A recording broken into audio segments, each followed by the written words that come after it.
Next item, please.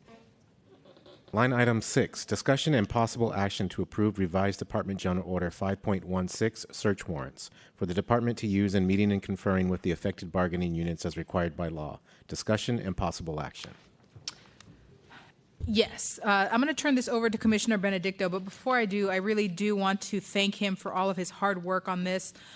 This DGO was, shall I say, in limbo for a very long time, and then when Commissioner Benedicto came to the commission, he was assigned this DGO, and because of his great work, he was able to herd cats, if you will, and get it back on track, and not only get it back on track, but build consensus in a group that was very divisive.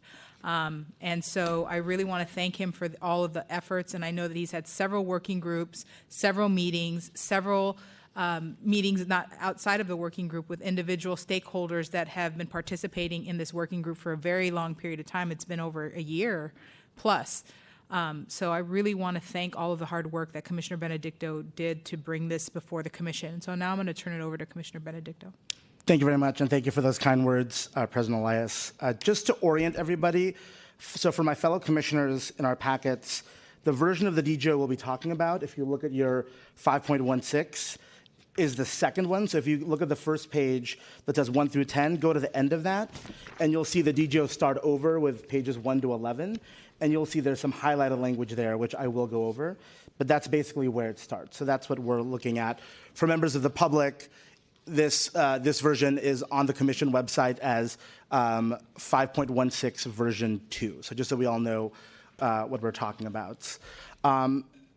This could have been a very different agenda item and evening with some healthy but significant dispute between SFPD and DPA on a few points of language, and the commission having to have a series of votes on specific provisions and decide because impasse was reached. But I'm very happy to report that yesterday, just under the wire, we reached a breakthrough, and both the DPA and the chief agreed on compromise language, which makes our jobs tonight considerably easier.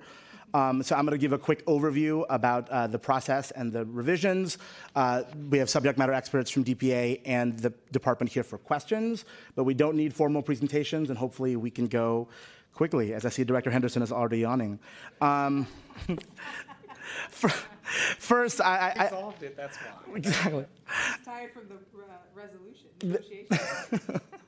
I do want to acknowledge and thank a lot of people who worked really hard on this Department General Order on revising our search warrant policy. From the department, Kara Lacey, Captain Ahern, Deputy Chief Fazwani, and of course the chief.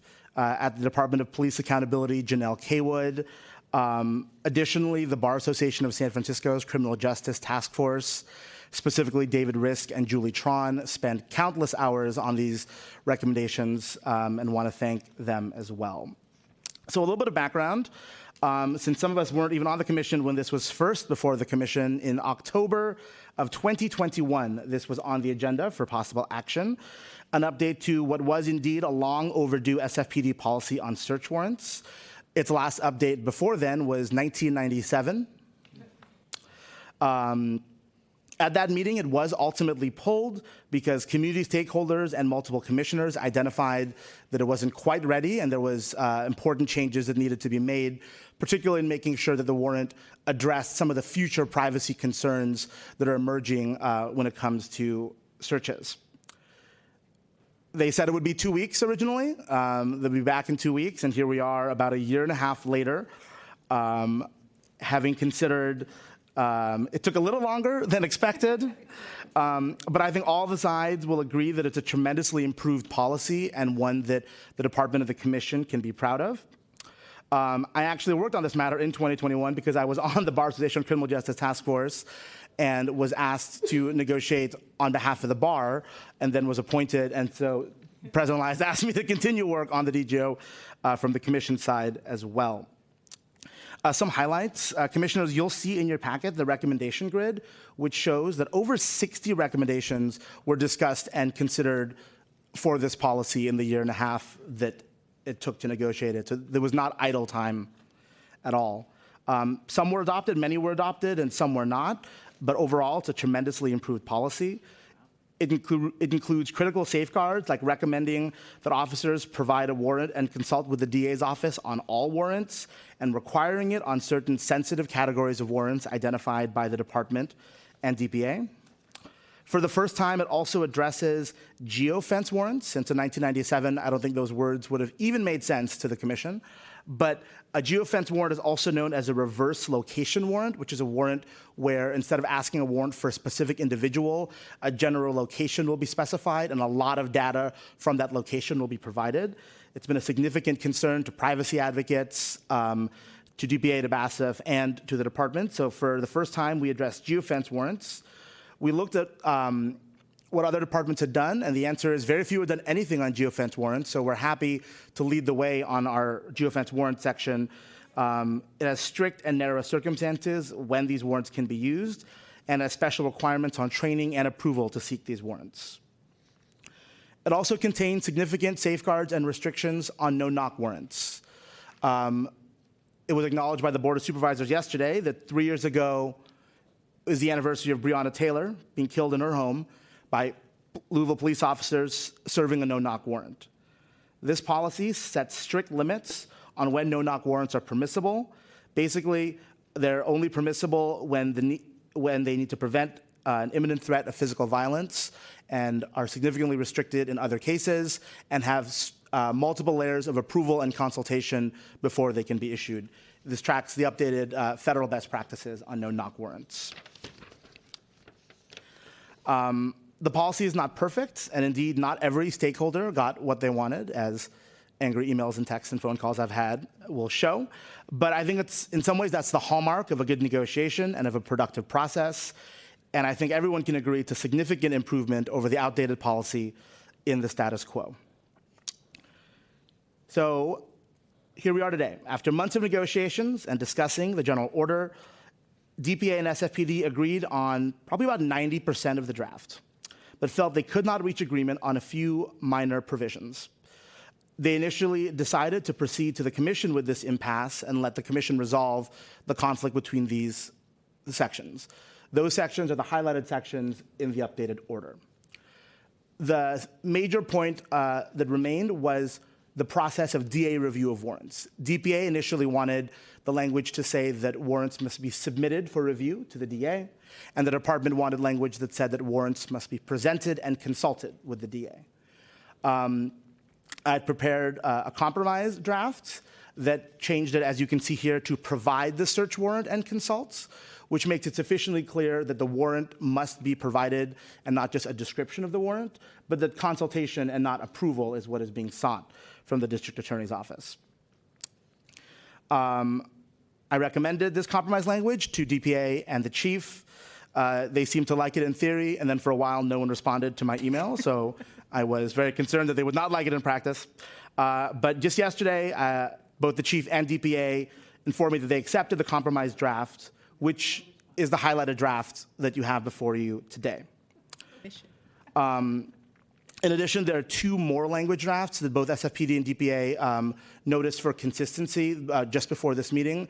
So when I do my motion, I'll note where we'll edit those. They're just language drafts as well. I'm really happy with this process.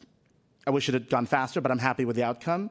I think it's a great example of the DPA and SFPD working productively together, which we always like to see, but also an example of where commission involvement can help bridge gaps and help reach a compromise that both agencies have agreed to. So you have the draft materials in front of you, and you have the subject matter experts here for any questions. But with that, I'm going to make a motion to approve Department General Order 5.16 for the department to use in meeting and conferring with the affected bargaining units as required by law. That's the version 2 that's been posted with 2 additional edits. Let's see. If you go to page 4 of 11 on the DGO, under G1A, the third paragraph says the name of the lieutenant who authorized direct submission and reason for the exigency. It's actually incorrect. There are more than one reasons than just exigency. So we're going to strike the words for the exigency. So the section will read, the name of the lieutenant who authorized the direct submission and reason shall be documented. Page 3. So remove the words for the exigency on page 3. No, I'll get it. And then the other minor change is on page 8 of 11, journalists and California Shield Law. If you look at the third paragraph that begins with for any search warrants, about in the third line, it said members shall consult. That was just leftover language. That should also be changed to members shall provide the search warrant and consult, so it's consistent with all the rest of the general order. So I would make a motion to adopt the DGO with those amendments and with my labor instructions, which, like I said, hopefully this will be the last time I have to read. With the instructions that the San Francisco Police Commission directs that the San Francisco Police Department and urges that the San Francisco Department of Human Resources strictly meet and confer only over matters that are mandatory subjects of bargaining as required by law, to not meet and confer on items and provisions that are quintessential management rights and are not subject to collective bargaining under California law, and to set clear boundaries to the meet and confer process with the affected bargaining units to ensure there are no unreasonable delays on any items within the scope of representation. And I promise to get our commission secretary a written version of everything I just said. Great. I'm going to second your motion.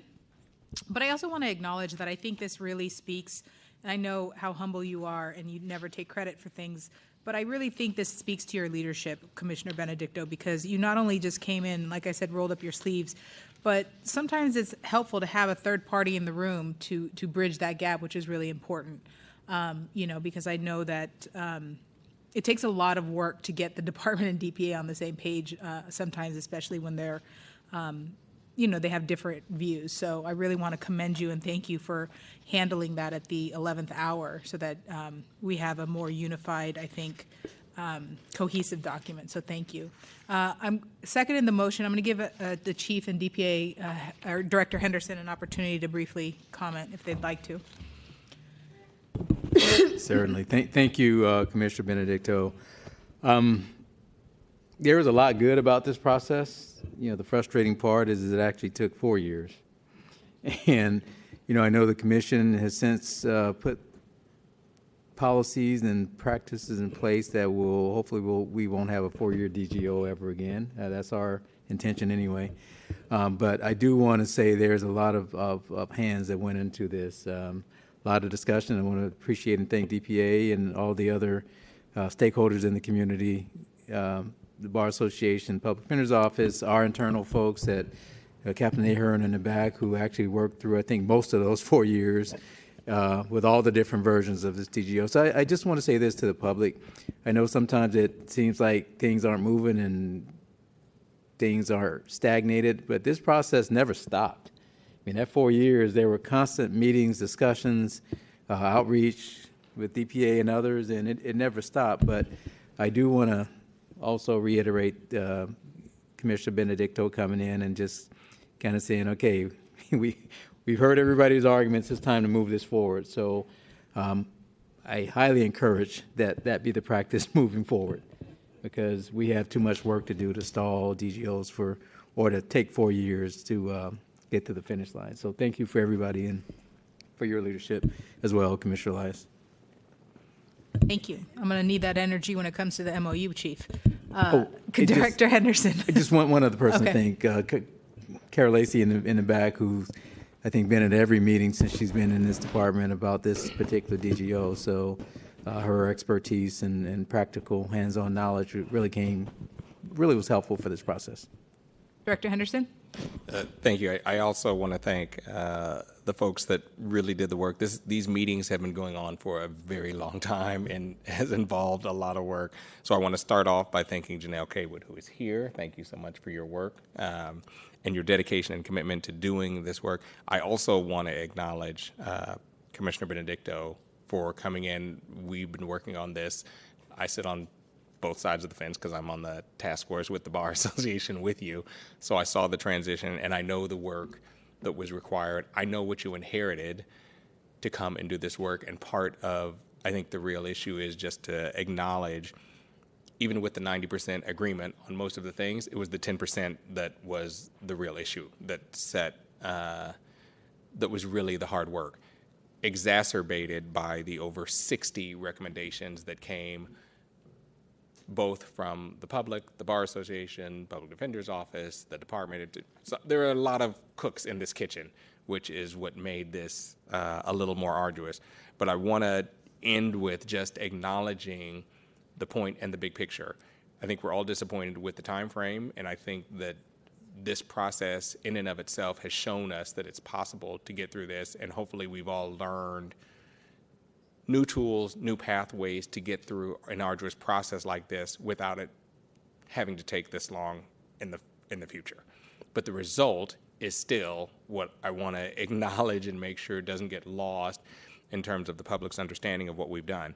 This new policy in terms of addressing search warrants puts us at the top of departments in this nation, both for encompassing, and you alluded to it earlier, having a policy that encompasses geofencing warrants and codifies the no-knock warrants that's reflective of the federal recommendations and not standards. And that's an important part to acknowledge. We still have more than 2/3 of every department in the United States does not have a use of force policy, does not have a contemplation to address any of these policies. Us having a policy that incorporates the no-knock policy, the no-knock warrant recommendations, and the geofencing really sets us in a class above as a city beyond a lot of other cities. And so it's not lost on me on how significant this is, how important it is that so many of us continue to do the work. And I'm looking forward to this process being as efficient as it was for this complicated issue and future issues that takes less time. So thank you, everybody that was at the table. But this is a very important step forward that is really going to define both San Francisco and the department in a very good way, I believe, in the future. Thank you. I don't see any names on the roster. Sergeant, can we do comment and then vote? For members of the public that would like to make public comment, please approach the podium.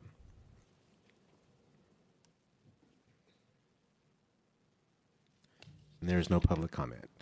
On the motion, Commissioner Walker, how do you vote? Yes. Commissioner Walker is yes. Commissioner Benedicto? Yes. Commissioner Benedicto is yes. Commissioner Yanez? Commissioner Yanez is yes. Commissioner Byrne? Yes. Commissioner Byrne is yes. Commissioner Yee? Yes. Commissioner Yee is yes. Vice President Carter-Overstone? Yes. Vice President Carter-Overstone is yes. And President Elias? Yes. President Elias is yes. You have 7 yeses. Next item.